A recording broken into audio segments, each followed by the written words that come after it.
Now, the Ghana Police Service has placed 100,000 cedis bounty on the killers of the 9 persons in the Wa municipality in the last 5 months. This is to help the service get credible information that will lead to the arrest and prosecution of perpetrators. This was contained in an update released by the Ghana Police Service a while ago. Now, in that statement, the police is asking the public to help them to get relevant information leading to the arrest of people. It says that police continue to maintain law, order and security in the Wa municipality and its environs. Suspect Kankani Adungo, who was arrested on 19th September 2022, is in custody assisting with the investigation. Analysis of intelligence gathered so far suggests that there may be more than one person involved in this heinous crime and will do whatever it takes to get them arrested to face justice. Also, the police says, meanwhile, the Special Purpose Intelligence and Investigation Team, as part of their surveillance during the night of 19 September 2022, recovered a body of a male adult at Bamahu. After the necessary crime scene examination, the body was removed and deposited at the Wa Regional Hospital, awaiting autopsy. A pathologist from the police hospital is leading a team to Wa as part of investigation into the incident.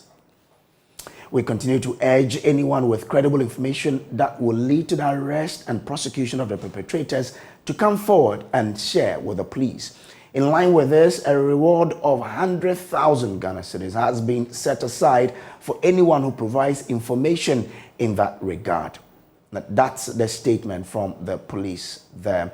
Also, the Inspector General of the Ghana Police Service, Dr. George Ekufo-Dampare, is still in Wa to seek first-hand information on the state of insecurity in the municipality. He arrived in the region yesterday in the company of other senior security officers. JoyNews' Upper West Regional Correspondent, Rafik Salam, has a wrap of his visit to the municipality.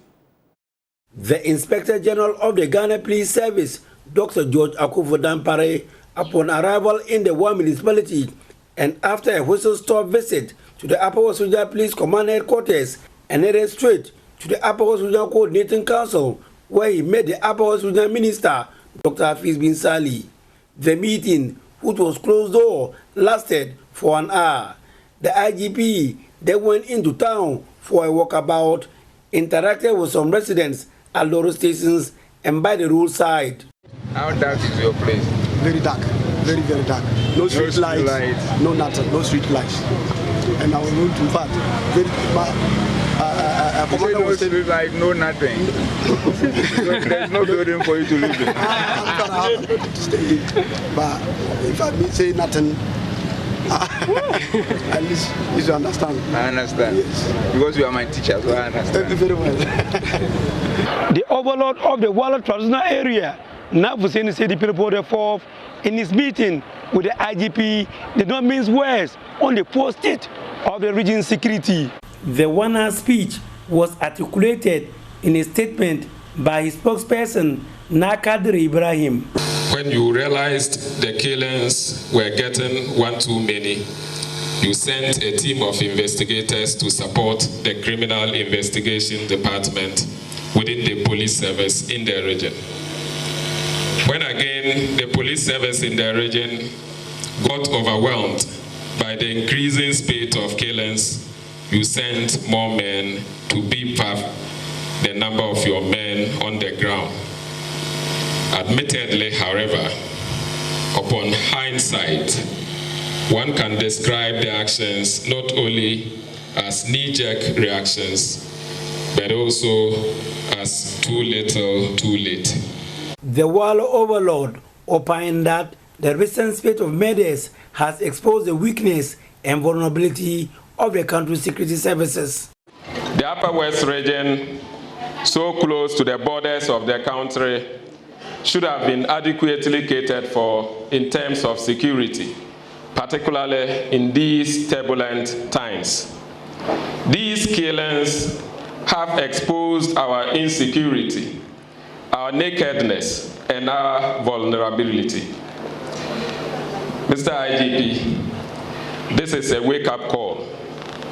The Upper West region needs more permanent men on the ground immediately. This should be accompanied by adequate logistical support. We also expect a shake-up within the rank and file of men and women in the service who have overstayed their welcome in the Upper West region. It was revealed that one suspect was arrested by a search party and handed over to the police. The warner in this case is calling on the police to do a thorough job in order to get to the bottom of the matter. We got the news this afternoon about the arrest of one suspect, highly suspected by the people to be behind, if not all, but some of these atrocities that have been committed against us unduly. The Inspector General of the Ghana Police Service, Dr. George Agovudampare, in an interaction with residents outside the palace, stated that despite the perception that the police were slow, they were up to the task. So already every security agency is involved in this exercise we are doing. But as a lead agency, we take full command and responsibility and make sure that we deepen it to the level that will keep you so safe. That's why you could see all the motorbikes, all the personnel, and the undercover special intelligence teams, the undercover special investigation teams working day and night with most of you in the communities. Now some of you have seen some of them dressed as if they work in the market, as if they work at the shops, all towards getting to the bottom of this matter. Dr. George Dampare said they are working on the quiet and with little noise, and hence the success. If we are not committed, we will come have speeches and 3 seconds we are somewhere else. But because we are committed, we talk less. We want our work to speak for us. Because what the people want to hear is not talking. What the people want to hear is not casting insinuations. What they want to hear is that you've done your best to protect us. You've done your best to protect our properties. You've done your best to make our community safe for us to live our life. And that is what we are committed to. Reporting for JoyNews, Rafik Salam. Wow. The Ghana Bar Association is also calling on the Ghana Police Service to intensify patrols and to place security checkpoint at vantage point of the township at night in the wake of the recent insecurity situation in Wa. According to them, this situation is very disturbing because it's happening at a time when the region has become very attractive to investors and public sector employees. Now, the statement says the attention of the Upper West chapter of the Ghana Bar Association has been drawn to a report of suspicious disappearance and killing of watchmen in Wa. It is very disturbing that this is happening at a time when the region has become very attractive to investors and public sector employees. The statement continues to say that going forward, we suggest the following. 1, landlords and or property owners who engage in the services of these watchmen should provide decent and serene places for them while they are at work. 2, it is also advisable for officers to install CCTV cameras and also ensure at least 2 watchmen are at post each night. It continues to say that the police should encourage the formation of community watchdog groups to assist in the surveillance of the town in the night, as this would help curb crime and these dastardly act of killing watchmen. As the saying goes, policing is the collective responsibility of all of us, and the earlier we join hands to fight these cowardly and barbaric acts, the better for us all as a region and or as a nation. Rafik Salam joins us with the latest on this development. Rafik, thank you for joining. What more can you report to, on this? The other thing that we can report on is that another person has been found, talking about one of the persons suspected to have been murdered around an uncompleted structure which belongs to the High Court.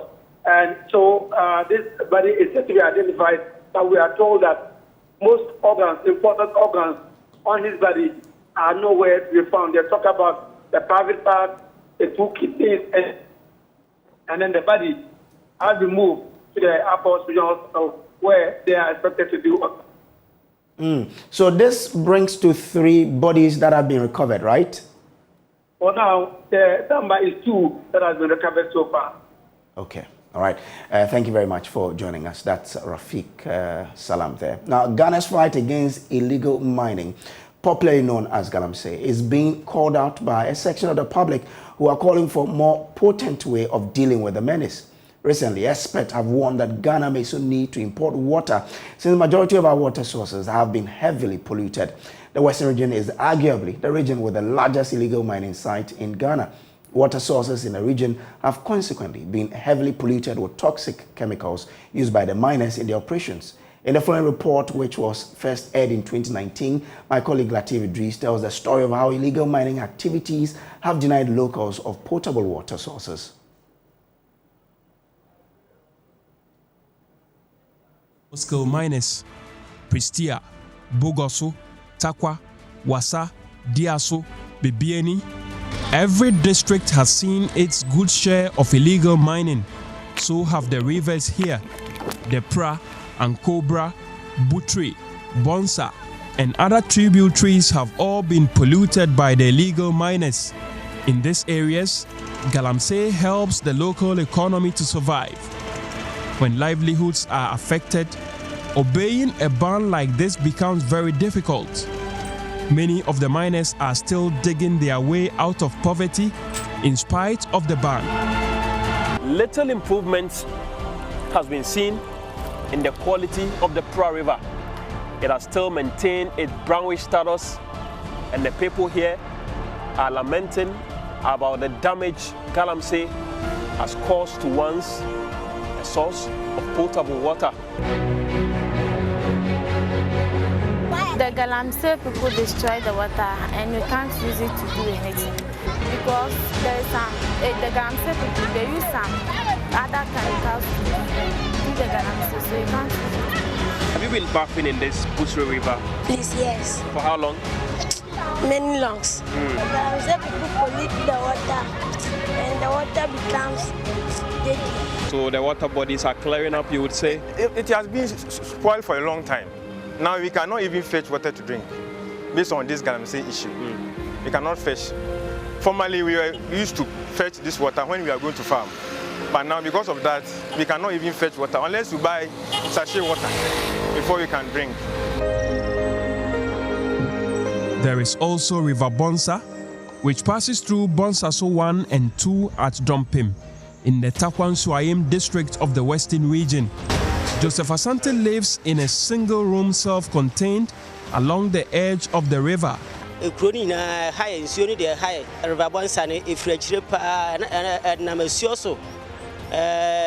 now, train line the Bonsa River has been heavily polluted by activities of small-scale miners. In the past, we used the Bonsa River for our various domestic chores like cooking and washing our clothing. River Cobra and other tributaries in the region have also had their fair share of the pollution.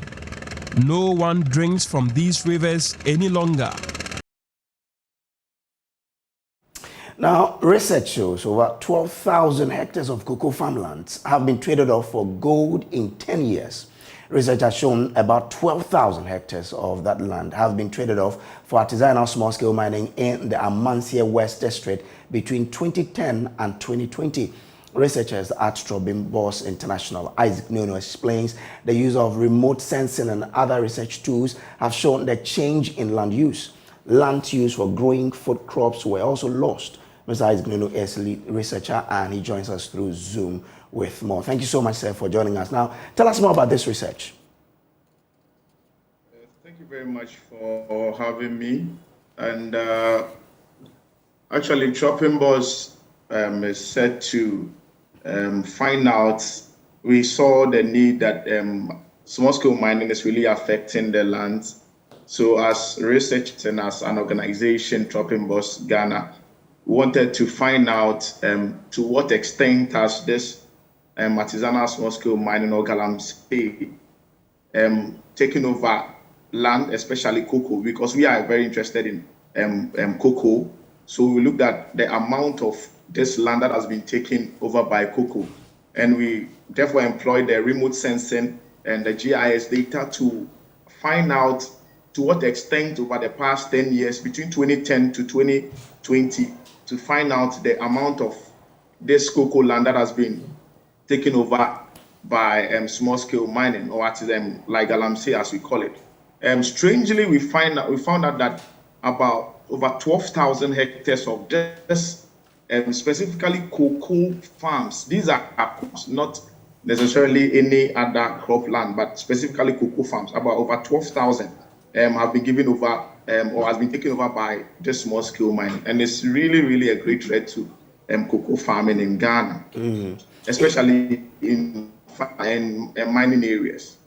And this is just in Amansie West, right? Now, what's sure, I'm listening. I can hardly hear you. Can it come again? I wanted confirmation that this is only for one district, right? Exactly.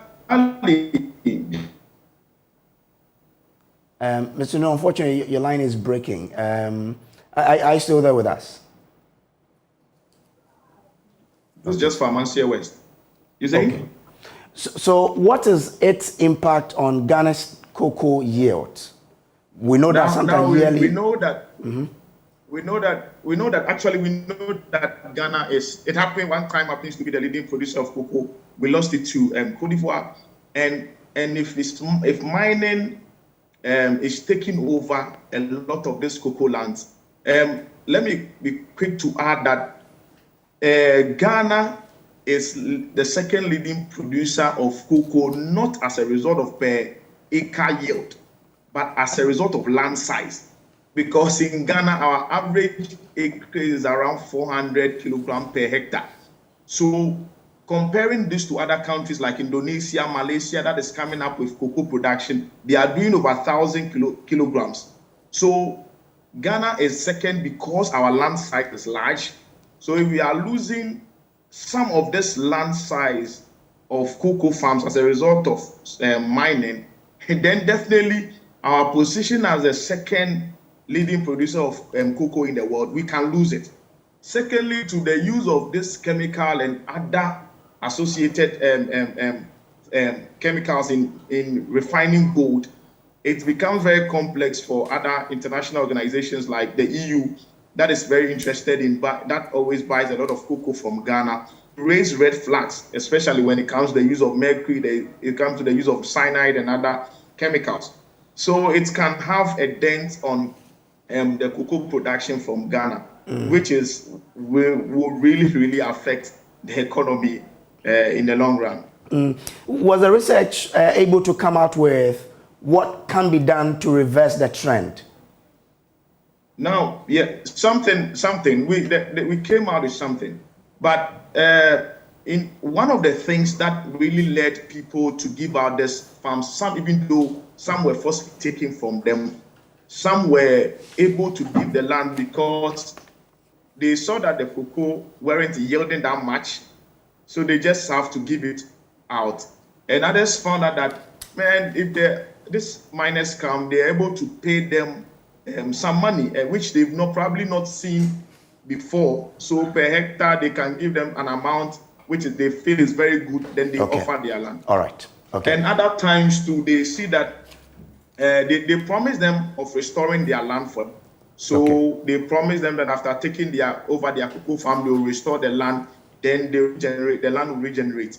Okay. All right. Thank you so much, sir, for joining us. So that's Isaac Nunu, who is a lead researcher on this particular project there. Now, to other stories, Dr. Charles Rekobrobe is recommending an alteration in the functions of the special prosecutor that automatically mandate him to prosecute offenders upon the release of the Auditor's General report. Now, in a yet-to-be-aired interview with JoyNews ahead of the Ban Redu Memorial Lecture set for Thursday, 22nd September 2022, Chief Analyst at the Ghana Institute for Public Policy Options said the current arrangement makes it difficult for the country to deal with the rot associated with the Auditor General's report. The current Auditor General has seen his predecessor completely handed out of office because he tried to do his job. And he has been, quote, the beneficiary of the way in which the other one was treated. And I think that, you know, he may not have the bravery to say that or to go down the same step that his predecessor went to. In fact, the very manner in which his predecessor was treated serves as a warning to him to say, look, watch your step. We are watching you, and if you come any close to trying to embarrass us, quote, you go the same way.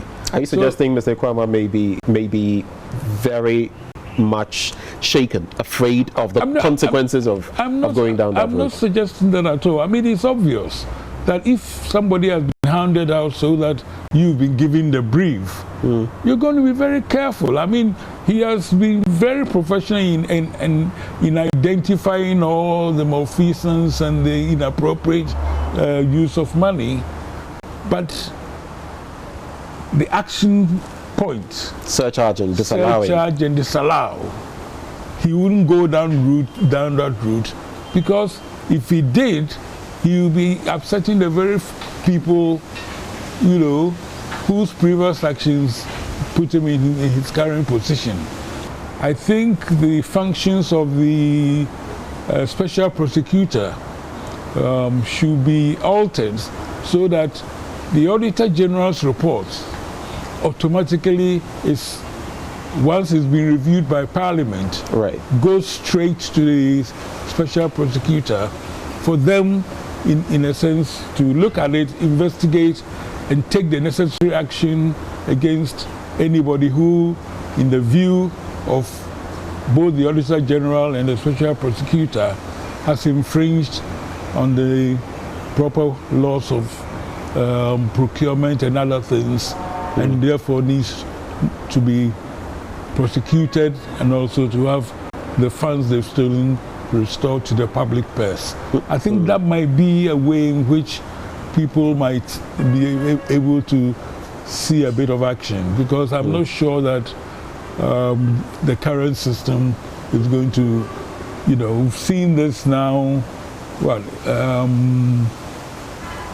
we get into the 30th year of the Fourth Republic, and we don't see very many. We actually are in it. So 1992 to 20. Well, 93. The Fourth Republic more or less, yes. 93 starting. 7th of January 1993. So maybe people should start thinking of that, of automatically giving the special prosecutor the power to, so that in tandem and in combination with the Auditor General, you know, they can work together and effect proper action. The full interview airs tomorrow on the AM show at 8:30 a.m. Now to our Living Standard Series 9. Diabetic patients are rationing insulin to hang on to their dear lives following a weekly increase in insulin prices. Today's Living Standard Series shares the story of Emanuela, a level 200 student of the University of Ghana, on her survival tips in a turbulent economy. So sometimes I try to make it last longer. So instead of taking, I'm supposed to take 18 units, instead of taking the 18 units, sometimes I take 12, so that at least it can last. So not aware you're rationing your drugs? No, he's not aware. I do know I was in a coma from September to November. Yeah, because my blood sugar was extremely high, because I couldn't get access to the insulin at that particular moment. Initially, prices were going up probably within 3 months, 4 months, 6 months, sometimes. Even a year, sometimes. But now we get price increments with every purchase we buy. So probably Manuela, a type 1 diabetic, is in level 200 at the University of Ghana. She's back for the semester after recovering from a 3-month diabetic coma last year. She's now working hard to cope with academic work. It's been extremely difficult, because most often than not, my family is, especially my mom, is always calling me every single day, asking me about my health, whether I'm doing this or whether I'm taking my medications and all. And then my friends are always checking up on me. anytime I'm on campus, I never walk alone. Yeah, they are always with me, and then they actually did take time to read about diabetes, to actually know about it. So they know what to do and what not to do when something does happen to me. Insulin is very vital to her survival, but the price keeps increasing. The medications are extremely expensive, and then they are not easily go everywhere. Yeah, like you have to go to like big pharmacies to be able to get most of the drugs that you need, and they are obviously expensive. Sometimes I have rationed my insulin to be able to like make it extend longer than it would normally do, because of the fact that there might not be money to be able to like buy. And there have been days where like I have gone without taking insulin because there wasn't enough money. And due to the inflation, the prices have been like hiking so frequently, because this month you'd go and buy the medicine. The next month or a week or two, you are going back to buy this very same medicine, and then the price has increased. The National Health Insurance Scheme covers only one type of insulin, but it doesn't suit all conditions. The situation has forced some patients to buy out of pocket. Emanuela is one of such. The situation is unbearable for her parents, who are also taking care of her 4 siblings. Now, the Bono East Regional Office of the Ghana Tourism Authority has closed down 13 hospitality facilities in the Techiman municipality for operating illegally. The authority indicated that these facilities are operating with impunity in contravention of the laws. Regional manager at the GTA, Joseph Apieje, said the exercise was not to punish operators, but to ensure that they comply with the standards necessary to help protect their businesses. There's more in the following report by Anas Savit. The exercise, which was conducted by the regional offices of the Ghana Tourism Authority in collaboration with the Ghana Police Service, is to, amongst other things, help flush out unregistered and unlicensed hotels, guest house, restaurants, as well as drinking spots across the Bono East region. Regional manager for the GTA, Joseph Apieje, says there is a need for operators to regularize their operations to meet the standards as spelled out by the law. We day in and day out, through the various media houses, educate public on the need to regularize their operations before they commence business. But it appears most of the operators have paid deaf ears and they are not heeding to our call. What we are currently doing is to make sure that operators set up, regularize their operations so that we can monitor them and ensure that they operate within the remits of the law and the standard. We'll take a quick break now. We'll be back with business. Stay with us.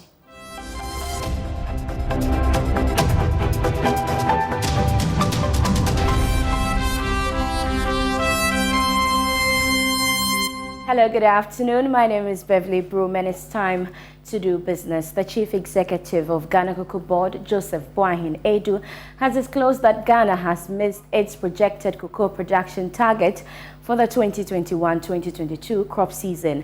Cocoa Board was hoping to maintain its 1 million metric tons production of cocoa beans after breaking a 10-year production record in the previous season. By speaking to journalists after marking Cocoa Board's 75th anniversary and launch of the 2022 Cocoa Day, Mr. Boahin Edu disclosed that activities of Galamsey affected cocoa output for the season. The previous season, Cocoa Board broke a 10-year record by producing over 1,060,000 metric tons. The cocoa sector regulator was seeking to increase the feed, but according to its chief executive, circumstances such as Galamsey and the cocoa tree replacement exercise affected production. Galamsey is impacting. The other thing is that it's last year that we scaled up the cutting of diseased trees. Previously, we were doing it on a limited scale in Western North, the Sefi area. But last year, we decided to cut it, what we call the rehabilitation program. We decided to scale it to all the regions. So, Eastern, Central, Volta, in every cocoa region, we are now cutting cocoa trees. So even the trees that were giving us whatever minimal production, we've cut them. So that also accounts for some of the losses some of the shortage that we are going to have. Delivering a lecture to mark the 75th anniversary, a former Vice Chancellor of the University of Ghana, Professor Ebenezer Ojo-Owusu, called for new methods in cocoa production that will protect the environment as well as guarantee increase in production. Our land tenure system.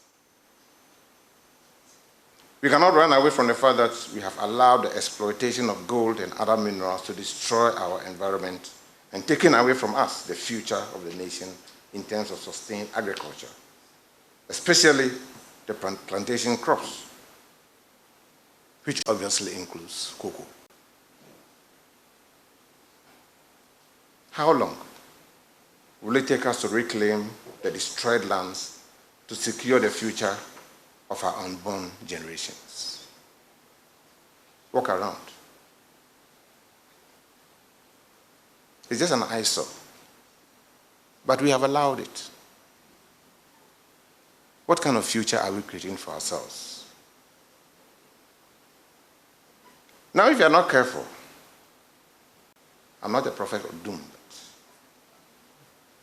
we will soon lose all arable lands and make the nation over-dependent on food imports to sustain our food security concerns. The 2022 National Cocoa Day will be held in Suhum in the Eastern region. The ceremony, which will usher in the 2022-2023 cocoa crop season, will be launched by President Akufo-Addo on October 1, 2022.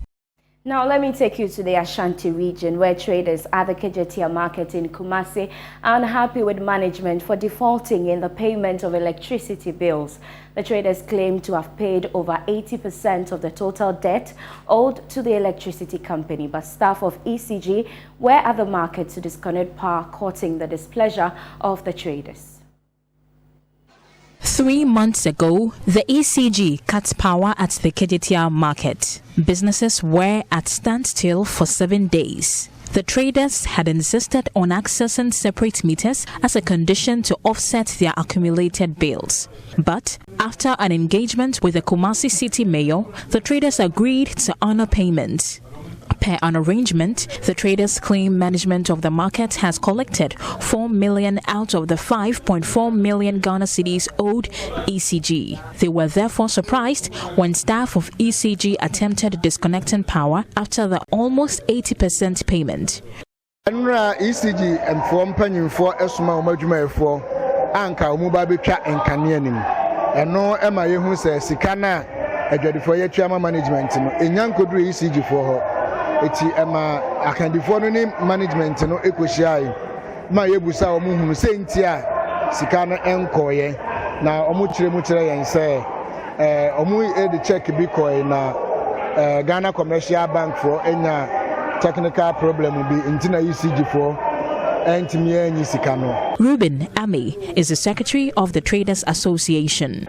As we speak, just this morning ECG had even confirmed that we should be up and doing paying our bills, and that they have ordered for meters for us, over 10,000 meters for the KTR market.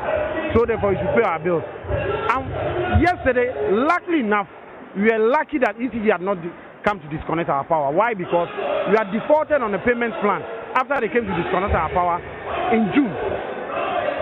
For us traders, what we are saying is that we will disagree with anybody who say traders are not paid enough to defray the cost. Ruben is accusing the management of the facility of misappropriation of the funds.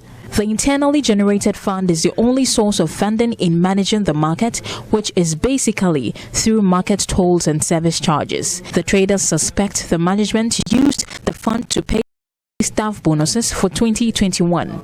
Traders in KAT have paid close to 80% of their ECG bills. So wherever management decided to use that money for, whatever they decide to use for, we understand they use part of it to pay service providers. when we were paying the money, we were paying with the mindset that we wanted to pay our bills as early as possible and get our meter. That was the reason why we paid our bills as fast as possible. So if you decide to use that money to go and pay for service charges, it's your own issue. You look for money to go and pay your ECG bill. Management of the market says the traders have no basis to question the source of funds for paying salaries. Mona Lisa Frimpon reporting. And that's all for business now, but we have more business news when you log on to myjoyonline.com/business. My name is Beverly Broom. Up next, the sports.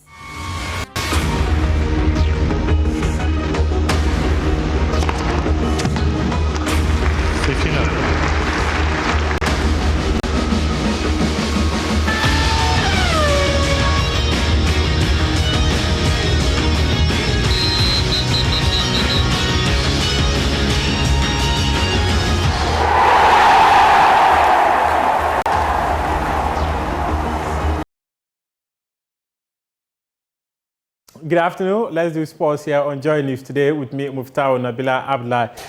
The Arsenal Medical Department have been in touch with the Ghana Football Association on the best way to keep star midfielder Thomas Partey in shape.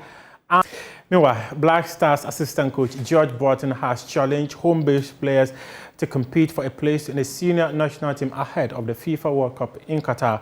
Speaking in an exclusive interview with Joy Sports, the former Aston Villa and the 23 coach said no player is guaranteed a place in the team ahead of the tournament. How can we find the next Jam, the next Michael Essien, the next Stephen Appiah, the next Asamoah Gyan? How can we find these players? Which is through our national team. Sometimes you don't need a player to have already a big name to be an outstanding player. You can find a gem. How many World Cup games have we seen? As a player comes on the scene. I remember vaguely when I was young, a striker from Italy, Toto Schillaci, never heard of. And he came on the scene and started scoring goals. So it's the same with the local players here. We as staff are monitoring it really closely, and we are watching to see who is capable of to join the team, to push some of these boys who are international level out of the squad. Now, what they need to do more, which I understand, when you are a local player and you come with the Black Stars, example, Thomas Partey is playing for Arsenal, Emirates, played for Atletico Madrid. He's a top player, right? So I can understand when a local player joins the camp and he sees Thomas, it's like, wow. They're starstruck. Yeah, which is understandable. I think what we do very well as staff is we have individual chats with them, especially the local players, and we try to give them the confidence that you are here not because by a merit. You are here because you've deserved it. You've earned the right to be here. Now go out there and enjoy yourself. Make sure that we see you. You do the right things at all times. And the local players we've had so far have done so. The only thing I would like to say is that the level is high. Yeah. The level currently is higher than most people think it is. Because you are going to play against the likes of Cristiano Ronaldo, the likes of Diaz, which is it's just unbelievable, right? The level is high. So all I would say is that when they come on board, just give your best shot and fight for a place, but don't come to Black Stars to be a number. Come to make a change, come to make an impact. And we as staff definitely want that. We want to help those players to also make a career and to make an impact. To athletics now, the Chief Executive Officer of the Ghana Athletics Association, Bao Fuseni, has revealed that a basic technical training course has been organized for the Ghana Armed Forces, and he says that it is a World Athletics recognized program. According to him, the program is to equip the service to be able to organize their own competitions. This is just in line with Ghana Athletics Association and the Ghana Armed Forces as a whole for our collaboration. Now, we started the collaboration about 2 years ago We supported them to do first ever national championship at LWAC. This year too, we supported them to do national cross country again. So in order for them to have a whole program in athletics, apart from having the best athlete we have in this country, they also do organization. What they have not gotten until today is the ability to organize, the ability to officiate. That is what we have just equipped them today, that they should be able to officiate on their own. So from Wednesday to today, Friday, we organized an official course for them at the basic level, and all of them did so well. So I'm so excited, and on behalf of Ghana Athletics Association and the President, we would like to thank the Ghana Armed Forces, the commander, all the chiefs in the Ghana Armed Forces for giving them the opportunity to come and train some of their men to be able to officiate at the national level in athletics. For me, that is what we should do. For me, I would like other security services to also emulate what the armed forces are doing. Currently, they have more than 300 sportsmen and women in athletics. That's your sports for now, but we do have more sports stories on myjoyonline.com and also at 2 p.m. when we come your way with sports today. I am Muftau Nabila Abdullahi.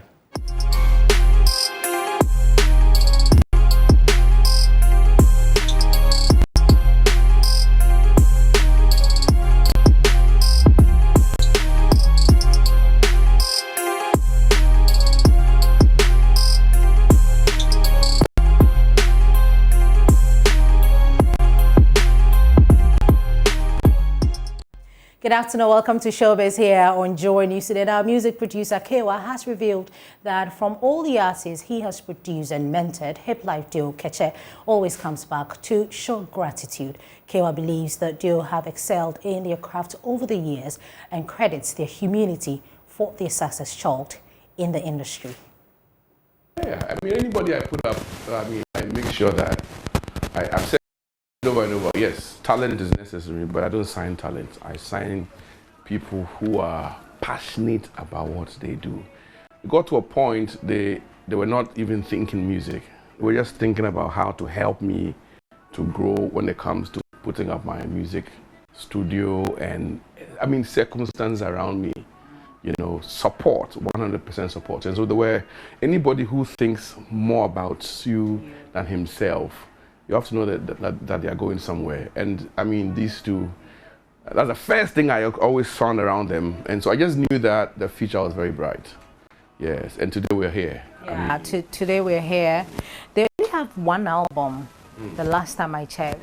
Have you ever had like any conversation about that aspect? But you know, during their growth period, any advice or what do you make of, you know, the brand Keche from when they started back in 2004 and we're here today? Have you ever, you know, probably had any conversations with them, do it like that? Do they still even come back though, or they become superstars? You see, I'll make a statement that I believe it will become new. It will be a very huge news. Amongst many who have come out of me, I can say that 100% Keche are always back to say, well, thank you. There are many I have taught, sound engineering, there are many I've put up, artists, I mean, but Keche always comes back to say, we appreciate what you did for us. It wasn't a small, genuine. It was tough. If they will tell you, it was like a military school. At a point, I think Joshua mentioned that he was like the studio rat. Yeah. Every artist who will come will send him, go and buy this food for me. And there was no one day he said, I won't go. Even when they had released the song, you know, and it was doing well and all that, he was, so that, like I'm saying, the willingness to serve was there. And so I believe that when you are able to serve somebody, you will be served one day. And so, I mean, where they are right now, I'm not surprised. I only pray for long life, I pray for more open doors, and I pray for more advantages for them. Away from Kewa, Nigerian singer Patrick Nyameka Okori, popularly known as Patoranking, has revealed the reason he couldn't further his tertiary education in Ghana. Although he gained admission to the University of Cape Coast, the Alu Barikari hitmaker couldn't advance because the fees for international students was very expensive. I wanted to come school. Okay. You know, and boom, I went straight to Cape Coast, UCC. So I was there for a while. Then I got the admission into the school, and you know, it's not that easy knowing where I'm coming from. You know, and then international students, you pay in dollars. You know? Actually, the minute my dad heard that amount, he was like, nah, I don't go pay. Bro. I could remember that afternoon. I was very excited, you know, calling him from a Motorola phone, you know, like, yeah, everything is out, you know. And the next thing, he said, listen, my son, I know this is what you want, but you've got your younger siblings, you know, and it would be nice to just give them a chance to, you know, just have a taste of secondary education, you know. And I said, okay. So that means I have to just become a man that moment. You know, I remember I was like 17, 18 then. Wow. You know, and then boom, that was it. I just said, the only thing I know how to do that can actually change the face of my family, you know, was music. Well, on that note, we end showbiz here on Joy News today. There's more showbiz news when you log on to myjoyonline.com. My name is Becky. Over to you, Brace. All right, and that's how we wrap up today's bulletin. There's more news on myjoyonline.com. My name is Samuel Kojo. Brace. Marketplace is up next with Dara Kwao to enjoy the rest of our shows. Good afternoon.